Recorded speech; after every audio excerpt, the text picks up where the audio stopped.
Good evening. Welcome to Meridian Early College Promoting Nonviolence Class in the Community event hosted by the World Studies students.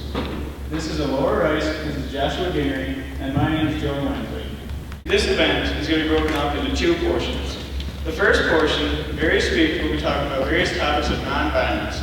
And for the second half, we will all be broken up into small groups around the school with discussions led by the World Studies students. To kick off the first portion of our event, I would like to introduce Ms. Jean Lounge-Schaller from the Helen M. Casey Center for Nonviolence.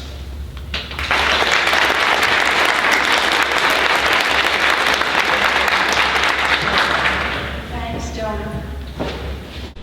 It's great to be here and great to see this many people here tonight. Can you hear me well? Okay, good.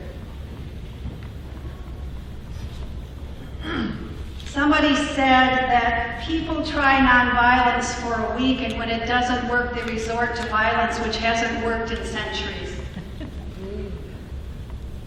And we know that violence abounds in our world, and we can all name many different kinds of violence, from the one of just hurtfully teasing somebody to war. There's a wide spectrum in between.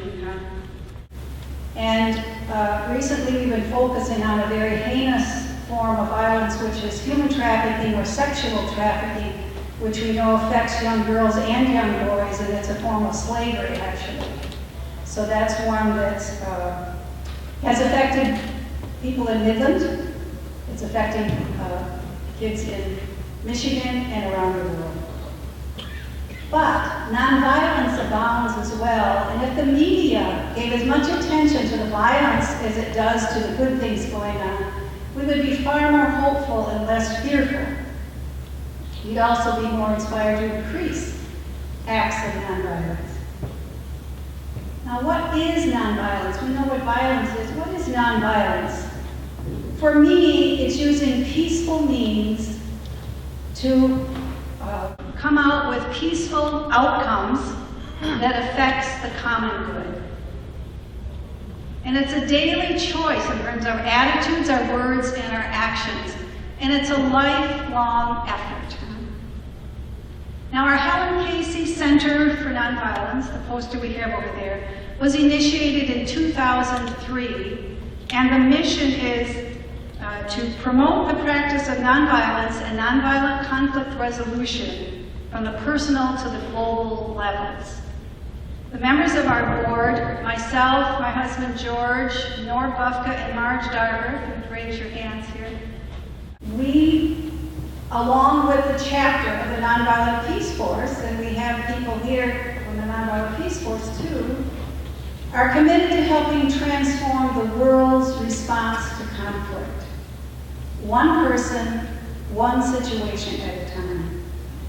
And the key part of that transformation will be helping ourselves and others learn skills such as to learn to speak out and speak up respectfully without reacting angrily and judgmentally when we disagree with somebody, to take ownership for our part in conflict, in causing conflict, so that we're not just playing the blame game, to learn other life-giving ways to increase nonviolence in the world and to support the common good. Now, as a mediator at the Friend of the Court in Midland, I also help parents learn some kind of conflict skills, because we know that children feel safer in a family if they see their parents dealing with their differences in a positive and respectful way. Now, I don't know how many of you have grown up with learning conflict resolution skills, but I never did. And I was in a loving family. We had many, many good things going on. But when my parents argued, I never saw any resolution to it, and I never saw any, heard them say, "I'm sorry, can we work this out?" Maybe they did, but I didn't see that. There was just a lot of tension, and eventually things kind of got back to normal, so to speak. So that was one of the things that inspired me to learn some conflict resolution skills. And I've made some progress. I have a long way to go yet, but as I said, it's a lifelong thing, and I figure I'm going to live another 30 years maybe, and so I have lots of time to work on some skills that I haven't developed yet. Now, the Nonviolent Peace Force and the Helen Casey Center for Nonviolence and millions of people around the world are committed to nonviolent conflict resolution, okay? And for me, with this whole issue, we hear a lot about sustainability. And I had written an article in the Midland paper, and I have some extra copies if anybody's interested, a year or so ago about sustainability and conflict resolution. And I see that as basically sustainability is a relational concept. It's about, simplistically, it's about the relationship between economically, about business and consumer relations, and environmentally, it's about humans and the earth. Now, health-threatening illnesses were one of the results of brownfields created. You students aware of brownfields that we named a few decades ago, but have you studied about brownfields before? It was something that came in the 70s, naming it in the 70s, where industries had polluted, and then there was a need later on to clean up. Very serious, there were health problems and that because of that. So it was created because the industries had that lack of awareness or commitment to how it affects the environment, the way they chose to not deal with the pollution or not to take care of the things, okay? Not coming up, following the responsibility that they should have had. And so we learn to recognize from there the choices that we make, not just as industries and as businesses, but as human beings, the choices that are long-term. And the same goes, to me, it's clear, how we deal with conflict. In healthcare, we're focusing on prevention and on wellness, on these long-term outcomes. And my mom would say that we're beginning to look and think beyond the end of our nose when we think of what's going to happen to the generations to come. So prevention matters a great deal, whether it's environmentally or whether it's nonviolent conflict resolution. Because wellness only happens when we help to take care of each other and when we face our conflicts and deal with them in positive ways. In other words, we end up with brownfields. The brownfield effect, I think, of it in that way. So we're coming to understand more the fallout for individuals, for the families, and for community. And at the same time, we're coming to recognize that we are to be the change we want to see. And we don't have to do it ourselves. We do it with other people. It's not all our responsibility. We can collaborate, just like what is happening here with these World Studies students. I think it's tremendous. So we know that is what is done daily in this very building right here is working toward the desired outcomes that we want, both in the building and beyond. And I just think it's tremendous, again, that the work that you students are doing and that Joe and Susan as teachers, that to me is very, very hopeful. And I just think you need an applause.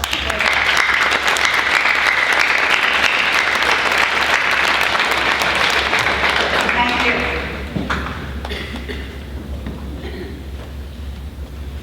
Next, I would like to introduce Rob Skirby from St. John Episcopal Church.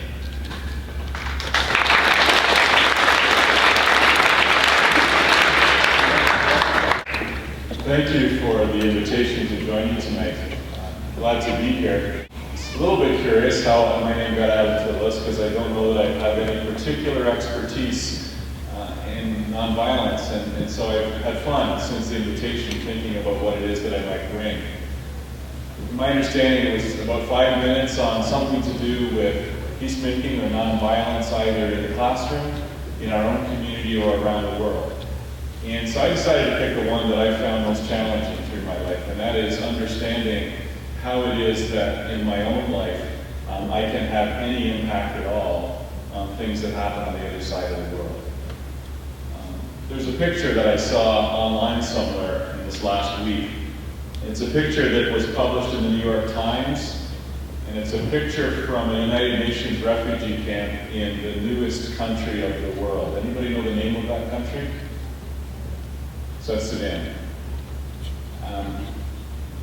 The picture is a signpost that has two directional arrows. One points in one direction and says Dinka, and the other points in the other direction and says Nur. Years ago in another congregation, I got to know a lot of people from South Sudan, including some who were known as Lost Boys. People who, because of war and violence in their homeland, had been pushed out of their homes and watched families slaughtered, had been forced to take up guns to fight and had fled because they didn't want to engage in that, and had found themselves living in other countries and as refugees, and eventually finding themselves coming here to North America. To my knowledge, the closest community, significant sized community of Southern Sudanese refugees is in Grand Rapids area. I got to know some of these people from the other side of the world whom I would have never known. And as I got to know them, I learned an awful lot about them and I gained an awful lot of respect for them. I remember one woman, Susan, who in a conversation with a group of us rolled up her pant leg and showed us the bullet wounds where she'd been shot as she fled from the village of her childhood.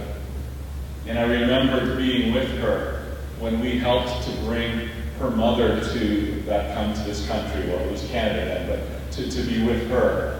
And that she hadn't seen her since she was a small child because they'd been separated by war. One of the things I learned is that the people often live together across different tribal backgrounds and across even greater differences. In Sudan, these people remembered times when they were not divided along lines such as African and Arabic, Christian and Muslim, but that instead those were groups of people who lived together, who shared family life. They also spoke of the barriers that were built around economics. And those who lived in the north and controlled the old country, the full country of Sudan, managed the oil wells that were in the south. And the people who lived in the south and who were poor were often forced off their land, were subject to violence so that the people in the north could take advantage of the wealth. And I heard story after story of the ways in which people were divided for one reason or for another. And so when I caught hold of this picture, it reminded me of the people I had known for this reason. They had described themselves as people who lived in South Sudan, as people who were both Dinka and Nur together. In fact, Christian scriptures have been translated into that dialect of their language. And now this sign was saying that those people were to be divided. The Dinka were to be here and the Nur were to be there, and they weren't to be together. And I was reminded of the relationships that I've been able to form with a community of a couple of hundred refugees from southern Sudan. And so there's the first point I want to make, is that being in relationship with other people changes everything. When you're able to form relationships with people who are different, even people that might seem to be very much the same, in and through those relationships, it becomes much more difficult to hate. It becomes much more difficult to engage in violence. The building of relationships allows people to understand their common humanity and to grow from that common humanity.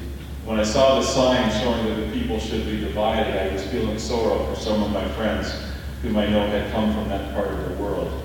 And the second thing I want to offer from that image, that picture of the sign, is that often our activity in separating and dividing people into groups, naming some as being like us and others as being not like us, is at the root cause of conflict or generates conflict.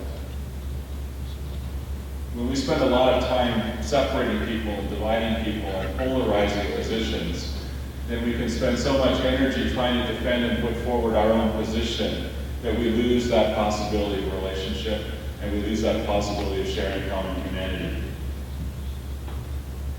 I have done next to nothing to support peace or nonviolence in southern Sudan. except for the relationships and hospitality that I was able to show to people from that country who had made it to this continent. And I remember one particularly stress-filled evening when our congregation opened the doors and said to those Southern Sudanese friends that they were welcome to host a rally, they called it. Our church was filled. I may have been the only Caucasian person in the room. I can't remember for certain, except maybe for some of the media. But what we didn't expect was that the church would be filled not only with Southern Sudanese folks, but also folks from the north, who brought with them some of the anxiety and tension and anger and hostility that had been present in their homeland. And we watched that night as the voices started to rise, and as people started to get defensive. And I was getting a little nervous that I was going to have to report to my church board that violence had broken out in the church. But instead, the leaders were able to exert influence and to keep calm and help people understand the importance of listening and help them understand the importance of trying to build relationships that were different from the ones they had left behind. It wasn't a perfect situation, and I know the tensions continue. But again, when people come together and can build relationships, and when people work less hard at separation and division and a little bit more at coming together in common humanity, I think that it's easier to avoid conflict. I think it's easier to stay with the path of nonviolence. Again, thanks for the invitation. I hope I've offered something that comes from the word.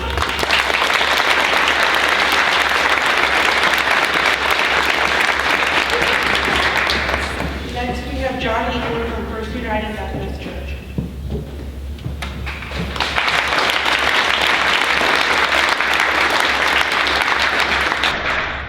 I'll start with, first of all, I don't like public speaking, so I'll just get through this as quick as I can.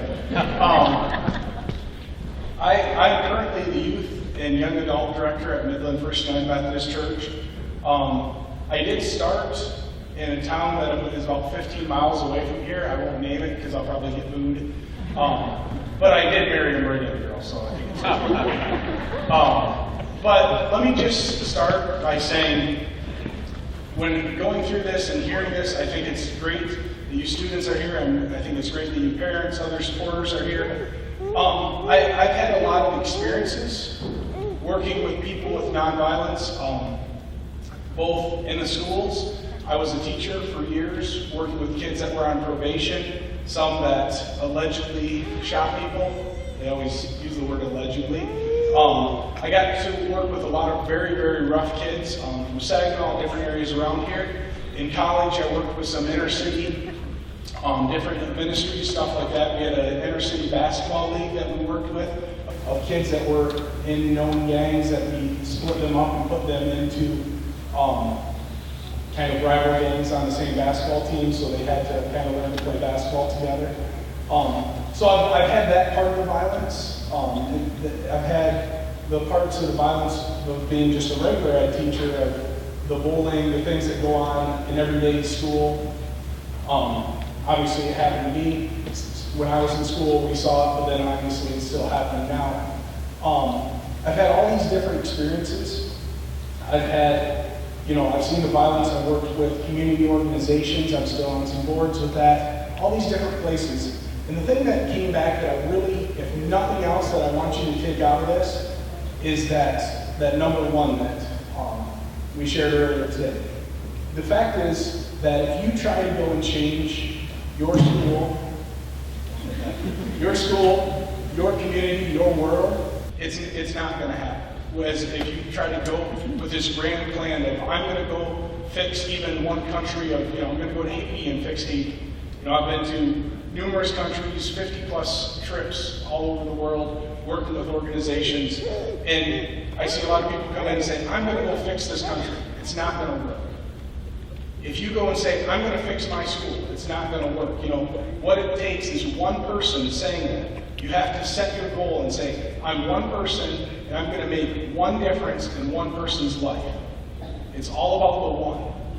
So if you're one person, and you go after one other person in another country or wherever else, and you target that one person with that one person in mind, then you're going to make a difference in that one person, and that one person is going to make a difference someplace else.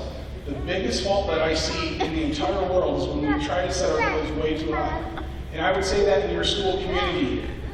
If you see something happening in the lunchroom, if you see something happening in the classroom, if you know that you overhear one of your friends saying, I just sent so-and-so this bad text message. Change that one thing. Stand up for that one person, and then this community is going to change. The school is going to change. Our world's going to change. And I say that because I failed many times. I've went to countries and said, I'm going to fix this. I'm going to, I've been to inner city areas of Jamaica a lot, not the tourist areas, the rough areas. And I've been there, and I've done it myself, where I went in and said, I'm going to solve this poverty. I'm going to solve the fact that these people don't have food. And I failed. Well, then when I went after that one person, me as myself, and said, I'm going to do this, and somebody else said they're going to do this, and we individually attacked this, we became a greater force together. So I really encourage you in this to start tomorrow at school and look for one thing that you can do. Don't try to change your school by the end of the school year, these grand plans, and just find one person or one situation and work on that as you. And then together you guys are going to make the biggest difference you can. Thank you.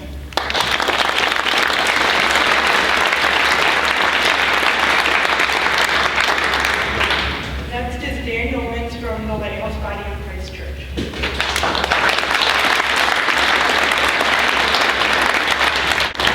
How's everybody doing so far? Can you know?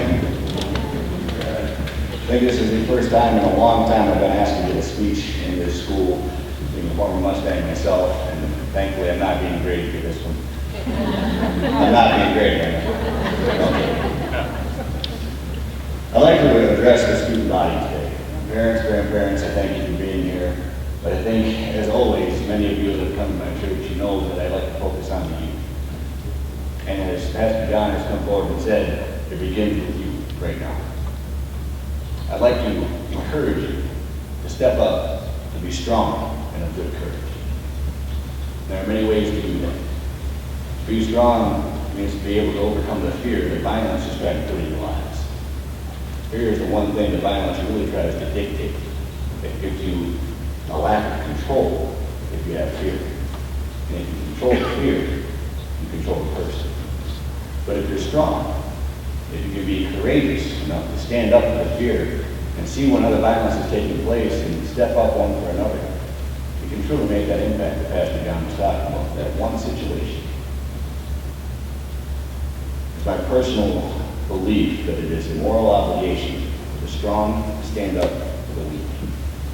And the more the strong step up to help those that are not strong, the more you build stronger people. You don't have to worry about weeding out the weak. What you do is you build up the weak.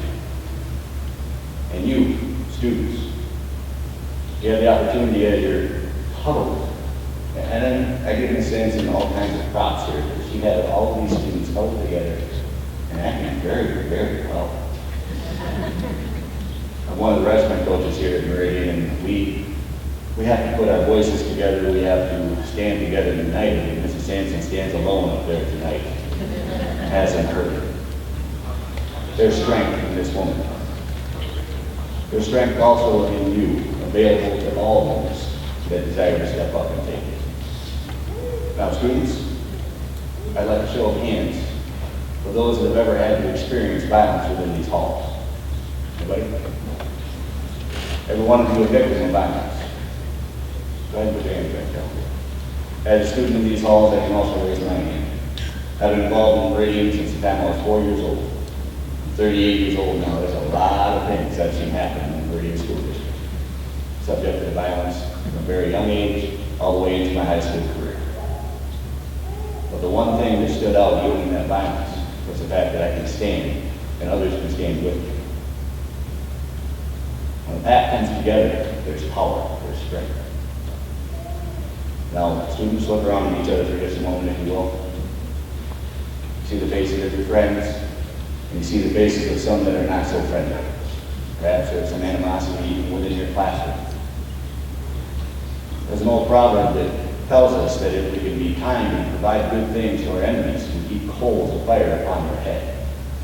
And it took me a long time to understand what that means. Is when you put coals of fire on somebody's head, it creates a change. It really does. They can't stand there with the fire on their head. It will kill them. People will get very confused if they try to do that. But as you come together and you see this violence taking place, instead of trying to react in a more violent fashion, see your enemies, see those people that are not so kind to you, and provide good things. Help them with homework. Help them with the lunch that they may not have fully provided. Help them understand the things that are going on in the classrooms. Kill them with kindness. I refer to an old quote that Abraham Lincoln put forward. I destroy my enemy when I make him my friend. I encourage you to be strong and make it friend. Thank you.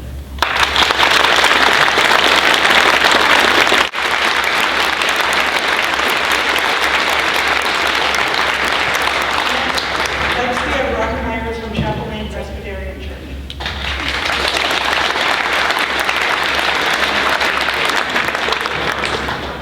Thank you, everyone. It's amazing to me that you can invite a half a dozen different clergy to come give us all the same assignment, and we can wind up taking things in very different directions.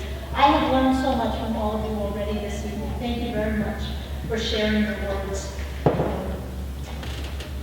I am going to look more keenly, I think, at the work of the Reverend Dr. Martin Luther King Jr., especially since his birthday is next week, and the day we set aside as a nation to celebrate him is coming up on Monday.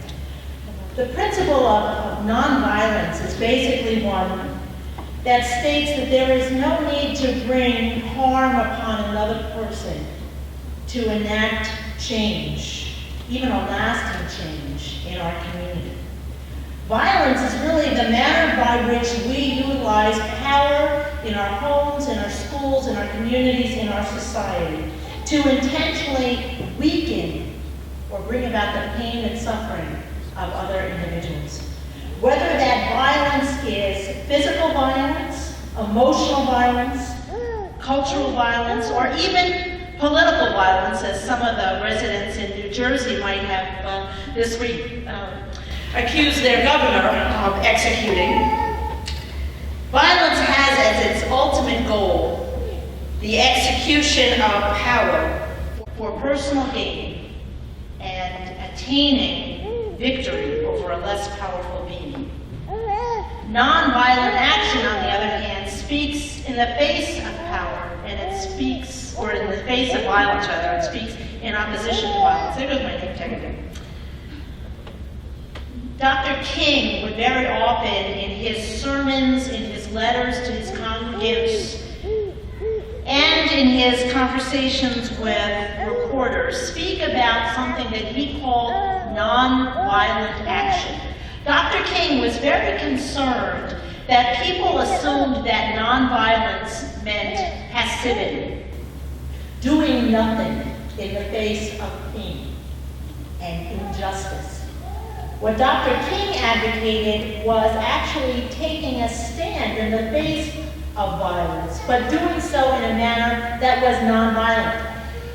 I don't know whether you've ever seen any of the pictures of Dr. King's rallies in the South as they were trying to fight off the Jim Crow laws and segregation. But Dr. King spent a great deal of time in India learning at the feet of Mahatma Gandhi, and he read a great deal of the works of Henry David Thoreau, the great American poet. And from those words, what he learned was that when violence meets violence, the only outcome will always be violence. So violence has to be met with nonviolence if there's going to be a change in that violent outcome. And he actually trained his congregants and supporters to stand their ground or to sit their ground on a bus seat or on a stool in a soda shop and face violent action head on without blinking.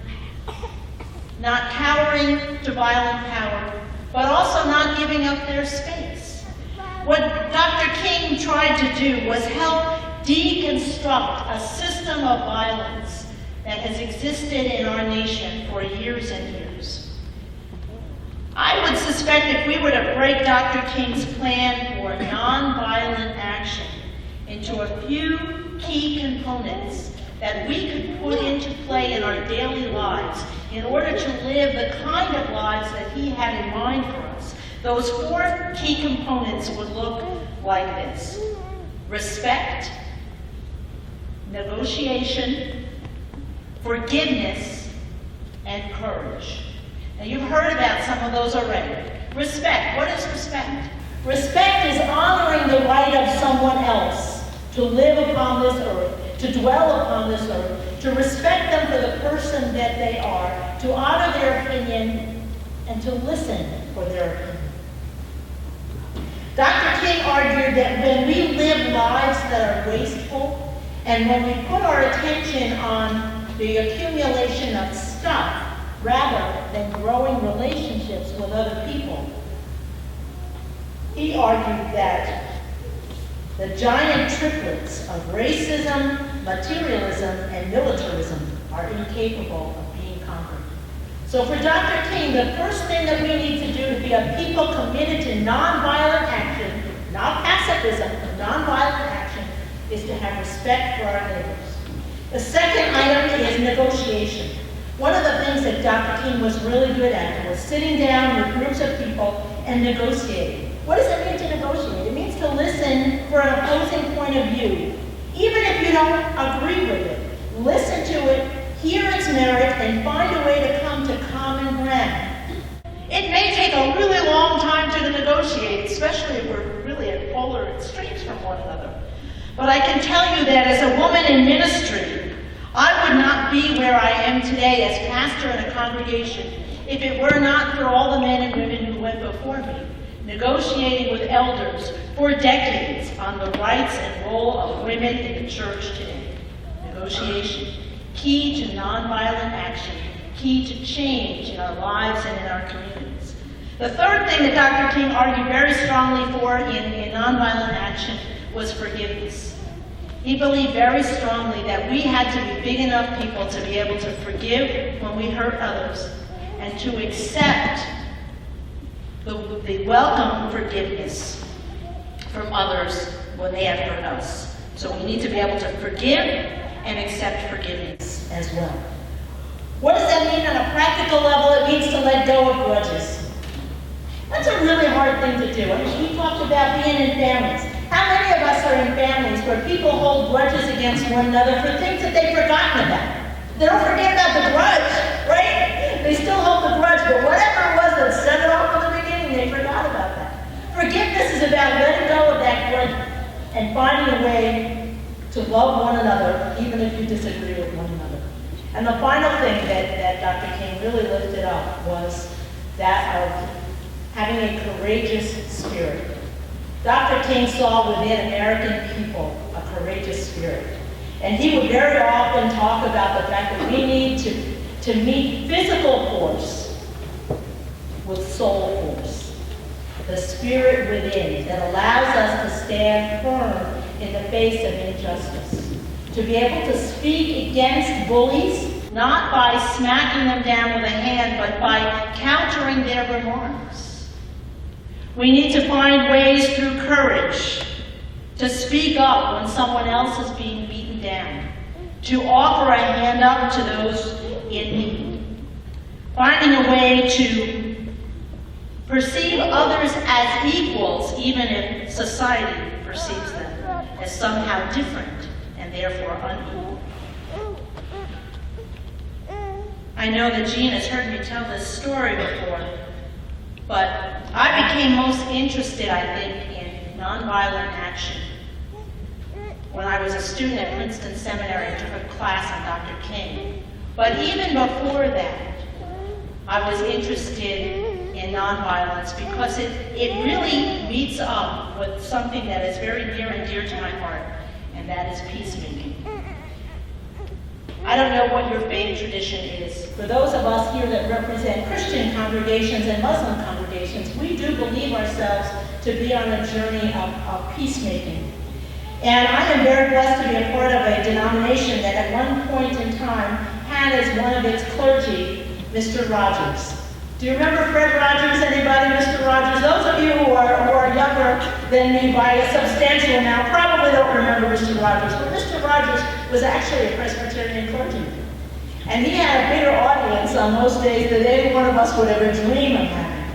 What Mr. Rogers really tried to instill in the children that tuned into his show is a sense of community, a sense of creative play, imagination, curiosity, but he also tried to instill in the children in America who tuned into his show such things as patience, self-discipline, and self-control. All of those things, when woven together, make for a peaceful people. And when I am peaceful and you are peaceful and we strive together with linked arms to face up against the enemy of violence, believe me, the peacemakers will win. They will win. And the world will be a better place for it. Thank you very much for allowing me to be a part of this.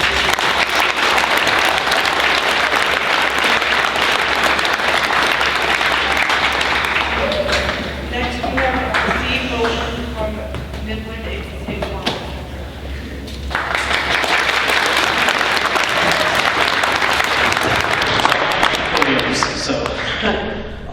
Thank you for having me. One of the hazards of being second to last is that people have stolen my thunder along the way. So what I'm going to be saying is rehashing a lot of things, unfortunately. So please bear with me. I'm going to start off again with the hand raising. How many of you have been bullied? Adults too, please. I'm sure you guys grew up in an era where bullying existed too. I mean, I don't remember it anymore, but it existed. Okay, look around you. How many people have raised their hands?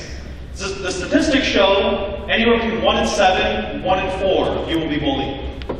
Consistently. Over 50% of you will deal with it at some point in your life. So how does that have to do with nonviolence? How does that have to do with peacemaking? The reason I'm talking about this is I'm not that far removed. I'm a little less than a decade removed from the same grade you were in. And I remember that being my most immediate concern. How I was bullied. And the question comes up, why does that happen? Why are you able to get bullied? Why do people bully? And I'll use an example here. How many of you are on YouTube? Go on YouTube regularly? Reddit? Xbox Live? What do those things have in common? Listen to the comments. Go into the comment section. Listen to what people say. And in those worlds, for those people who are willing to venture into 4chan and those dark nether regions of the internet, you find the worst, most vitriolic stuff you will ever find in your life. People talking and saying things that they would never in a million years dream of saying to each other. Why is that? Because at that moment, when you're sitting behind your computer, besides the anonymity, besides the lack of consequences, you're able to dehumanize. Again, touching on what Rob spoke about. Dehumanize the people you're talking about. Apparently tripped. You're able to dehumanize them. And I know a lot of you are at your age. I really didn't care about people talking about this either, but think about this. Because the closest example I can think about in your life, it's a sort of stretch of an analogy, but the closest I can think of is if you guys have a pet, if you have a dog at home. You know, a couple of my friends just got puppies, and dog's not potty trained yet, peed on the floor. Her response, "Oh God, you're so stupid." You know, insulting the dog. Why? She doesn't have feelings, it's not going to get hurt, what does it care? It doesn't know what stupid means. That's the same level you've reduced the people you bullied to. Sounds drastic, but that is the same level you reduce them to. You make them less than you. You tell them, when you bully them, that they are not worthy of your respect. They're not worthy of dignity. So think about that. Because there are quite a few hands up there. And I gotta tell you, the worst bullies tended to be the ones that got bullied first. Because they had something to show. And that doesn't excuse the top of the chain, but the reality is that all of you need to understand that when people bully you, It's dehumanizing. And that is a micro example of that. That is not the only thing that happens when you dehumanize someone. Because look at the world's conflicts. South Sudan, North Sudan, Israel, Palestine, Ireland, apartheid. All of these things occurred when one or both sides chose to dehumanize the other. They look at them as nothing more than animals and have no worry about what they're doing. They do not see them as people who have families. So that's what I encourage you to do. Look at each other, talk to each other, get to know each other. Because the second you get to know someone, the second you sit down and share a table with them, share a conversation, break a piece of bread, you stop being able to hurt them. You set them as equals to yourself. And I speak from experience. I'm coming from the Islamic Center. Post 9/11. It's a difficult time. Muslims are seen as the others. But the second I sit down with my neighbors, for Christmas I brought them peppermint cheesecake. The second I did that, I created a level of humanity. They saw me as someone worthy of their time and respect.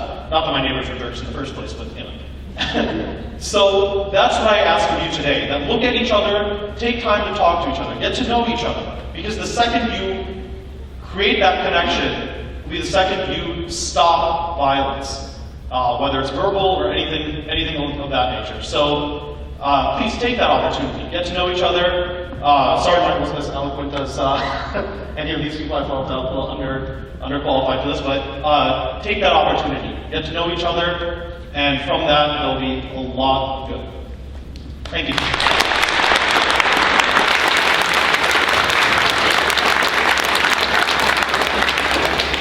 Lastly, we have Jeff Liebman from the Unitarian Universalist Fellowship.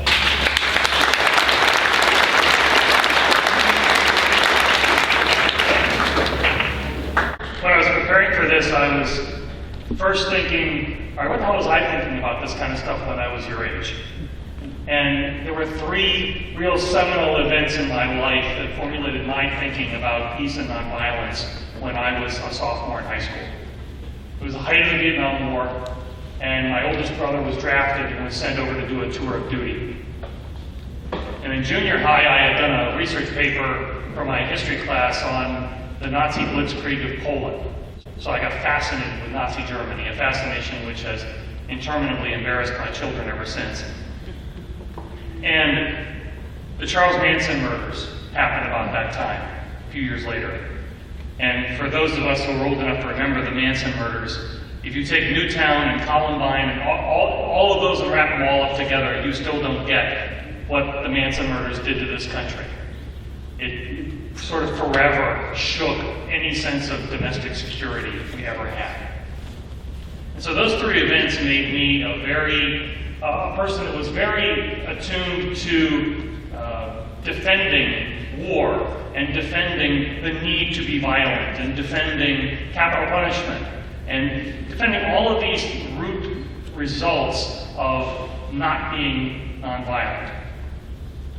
But then I got to be about your age, and I did forensics. Do you guys have a debate team here? You do forensics? No? Start. When you go to forensics tournaments and you're given a topic and you're given 10 minutes to research it and go in front of a bunch of judges and argue a position, it teaches you the whole skill of argument and of logic and of thinking and of coming up with something other than just what you're going to spout at parties to defend your position. And you learn to really research things and understand when is the newspaper telling you a bunch of crap and when is it really good stuff. And I started thinking about all of these things that I had, these opinions that I had come to. And of course, by this time, the Vietnam War is winding down. And I started reading about the roots of the Vietnam War that didn't start when we entered. The Vietnam War started in 1945. And Ho Chi Minh, who was the head of the Viet Cong, was our ally. And here we were 40 years later fighting him. a lot like Saddam Hussein, and it sounds a lot like a lot of other times this country has done exactly that same thing. Had an ally, we turned our back on that ally, and that ally became our enemy. Nazism. Nazism is always the go-to subject for everyone that ever wants to debate anything. It's like, well, if the Nazis did it, ergo bad. But when you read the history again of the rise of the Nazi Party, the rise of the creation of Hitler, you've got to go back clear to the 1870s and the formation of Germany in the first place. The rise of anti-Semitism in Europe, the conclusion of World War I and the Treaty of Versailles. There's this long list of events that led to Hitler being elected chancellor in 1933. And not just in Germany, but all over the world. This was a global effort that was needed to create that particular country the way it was at that time. And we were just as complicit. Our corporations were involved. Everyone was involved in this. No one was innocent. And even the Charles Manson murders. I was pro-capital punishment for a very, very long time. And I used to be able to argue that position very well, very articulately. But then you start reading the statistics. And you start reading about how many people are on death row unjustly because the evidence was wrong. How disproportionate the death penalty is given to black men as opposed to anyone else. And you start to wonder, what gives anyone the right to take a life? For any reason. Even someone like Charles Manson, who's sort of the ultimate unhuman, a person who has, in essence, given up any sense of humanity. Well, we didn't kill him. He's still in prison. He's sitting there, rotting away, but we didn't kill him, so we didn't descend to his level. And so all of these things started making me think about peace and nonviolence in a different way. And then sort of the ultimate, this took many years then. And when I started in the ministry, one of the first sermons I did was on August 6th. It was a summer sermon. And I wanted to talk about not Hiroshima, because I think a lot of people can make a good argument for or against Hiroshima, and you're never going to convince everyone against that one. But I did want to talk about Nagasaki. The bombing of Nagasaki had no justification whatsoever. It was a cruel and vicious political ploy by the United States to keep Russia out of Japan. It had no reason for ending the war at all. And it was just the slaughter of tens of thousands of people in a non-military target for absolutely no reason whatsoever. And I compared Nagasaki to Auschwitz. In the last year of the war, we had bombers that could reach Auschwitz. We knew what was going on in Auschwitz. We could have bombed Auschwitz and stopped it. Yes, we would have killed innocent people, but we knew those innocent people were dying anyway. Wouldn't it have been better to stop the slaughter? And the point I was making in the sermon was, we were making a decision as a nation. When do we bomb and when do we not bomb people? What a lousy decision to put yourself into. And I think we've made the wrong decision a lot of times on that. And then as I thought more about it, the more I thought, the decision to bomb is always a wrong decision. It never is going to give you a result that's any good. So as I started really embracing the fact that I had become a true pacifist, then I had to start going back to my debate skills and arguing with people. Well, what are you going to do about war? What are you going to do about when the Hitlers arise? Are you just going to stand there and get run over and all that? And I said, well, yes, you're making a legitimate point, but you can't, that's an unfair place to start. You've got to start with the roots of the war in the first place. You've got to start with what creates that situation in the first place. But people are never happy with that. So I came up with my own solution. I said, fine, okay, let's say we have, and here's an example from around the time, a little before you guys were born, Rwanda. A situation where, because of years of racism and colonialism, half the people in the country decide to murder the other half of the people in the country. What do? How do you stop it? Do you send in the military? Do you go in and just start slaughtering people in order to maybe save the other people? And the world community decided not to do anything about it. And as a result, 1 million people were butchered. So I decided, well, here's my solution. Instead of taking 100,000 soldiers with body armor and rifles and tanks and planes in the air dropping smart bombs all over innocent targets, how about we just take 100,000 people and load their backpacks with food and medicine and sewing machines and computers and just march across the border and see what happens? And of course, people said, well, they'll be killed. I said, maybe. Maybe they will. Maybe all 100,000 of them will be killed. And the next step is you get another 100,000 people and you go across with them. And everyone's aghast that I'm even suggesting this. But I said, but look at the alternative. Look at what we have done in recent centuries. Now I want to do a little show and tell on this. Each one of you is 1 million people. Okay, each one of you represents 1 million people. In the 16th century, if I can, you two ladies will please stand. 1.6 million people died of war-related causes in the 16th century. In the 17th century, you two and you four, please stand. And if you stand, you lady right there. A little over 6 million people. 18th century.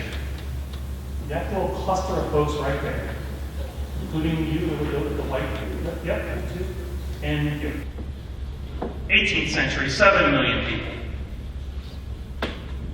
19th century, the Civil War, Franco-Prussian Wars, the wars that you guys know about, wars you're studying about. Everyone else in this section, all of you guys roughly,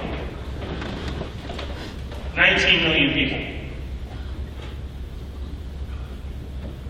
Now, how many of you am I going to ask to stand for the 20th century? All of you. Every one of you.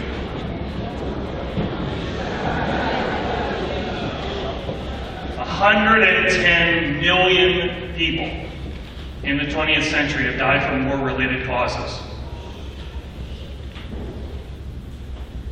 Will a peace army work? I don't know. It has to work. Because this isn't working. War and violence doesn't work. We've got to come up with a solution. Thank you.